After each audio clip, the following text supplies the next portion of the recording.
honor. He loved his cars, and he loved his family, and he did everything in life to make that live on. You know, the reason that I'm standing here with this amazing shop behind me and the cars that you guys all got to look up the skirt on today was because my dad included me in everything that he did. From when I was a little kid, he was taking me to events, he was taking me to swap meets, probably because he was Tom Sawyer and he wanted to walk around and talk to everybody, but he still wanted to sell some parts. So at 5 years old, I was slinging parts for him.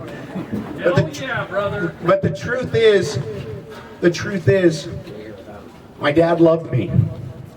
And he loved all of you guys. I can tell you that anytime you called and you thought, you know, he's giving me the answers I want and making you feel like his best friend, it's because he looked at each and every one of you like you were his best friend. He was the world's best salesman, but he did it because he loved the cars and he loved the community and he loved the people.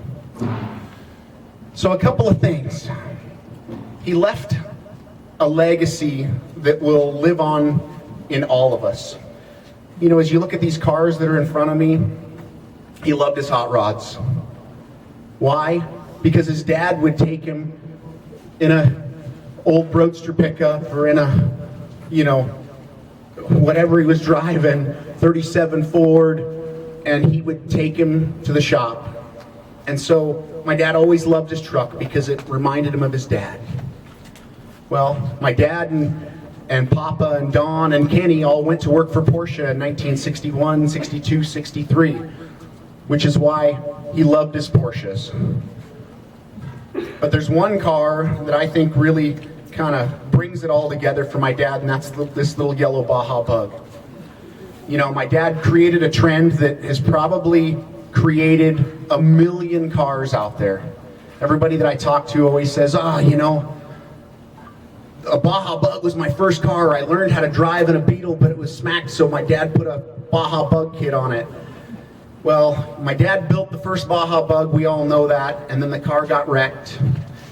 And then it kind of disappeared for a while. And so the moment that my dad passed away, there was nothing that the family could do to honor him more than to build a Baja Bug that's going to carry the spirit of the Baja Bugs forward. And so if you get a chance, take a look at this little car.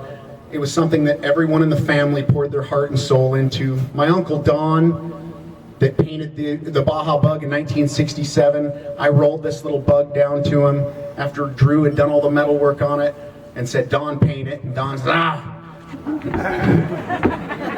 bull-legged with his knees kicked out wherever Don's at. He says, all right, but it's going to turn everything yellow in here. It's going to take me forever to get rid of the yellow. So he painted it, we brought it back to the shop, and then everybody in the family pitched in the last few months to kind of make the spirit of the Baja Bug live again. And then even this last week, more of Gary's grandkids got to come down and pitch in. Luke, Wyatt, pitch in and help us put the thing together. And it wouldn't have happened without all of our family. I can remember, just saw my daughter Jay. I can remember when she had a break from college, she came home and she welded all this stuff on the back. So this thing has the heart and soul of the family. Yeah. Because it's really the car that I think, you know, gave my dad, you know, something that kind of made him stand out when he was, you know, living in Newport Beach. Anyways, I could stand up here and tell stories forever. Okay. But you know, Jim Chamberlain, it's all your fault. Didn't he get the original tub from you?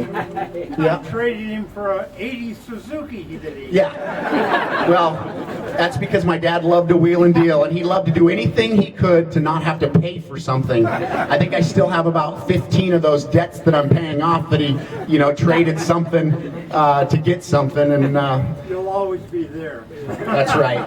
Forever debt. But I want to thank everybody here for not only having the love of these cars and having the love of our family and this many decades of support, but as I look out here, You know, you guys are our family. And I know that my dad is so stoked right now to see this lot full of people, cars, you know, some of his old employees like Buddy standing here that can barely stand there. You know, I just want to thank you guys for making this night special. For my dad, for the family, for his sister Jan, you know, for all the grandkids. I mean, there's generations here. And the one thing I want to like kind of leave you guys with is don't miss an opportunity, just like Papa did, to put my dad in the passenger seat of his old truck. Or just like my dad did when I was a little kid, putting me in the passenger seat of his 356. And just like I've done, putting my kids in the passenger seat of my car to share the love of these cars. And you know, the world has a way of healing you. Thanks to our Heavenly Father, I think, is a way that when someone passes, something brings you joy again. And my daughter brought me my first grandchild. I know there'll be many more between her and Zane. And I guarantee you, Beck's gonna be in the passenger seat of my car, just like he's in the passenger seat of Drew's. Because the only way we keep this dream alive is if we share it with our friends and our families, so that this car world can continue. Because it's the cars that bring us together, but it's the friendships that make it last. And I love all you guys, and my dad loves you, and I know that this legacy that he instilled in us is going to carry through all of you.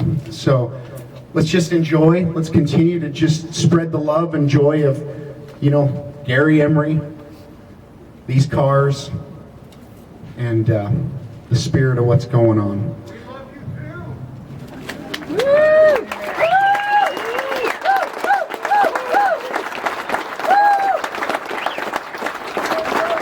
One thing I'd like to ask everybody is that I've got somebody up on the ledge up there, is I'd like to get all you guys, if you can, to just make your way this way and just pack in. I won't make it last very long, and I want to get my mom and the immediate family and his brother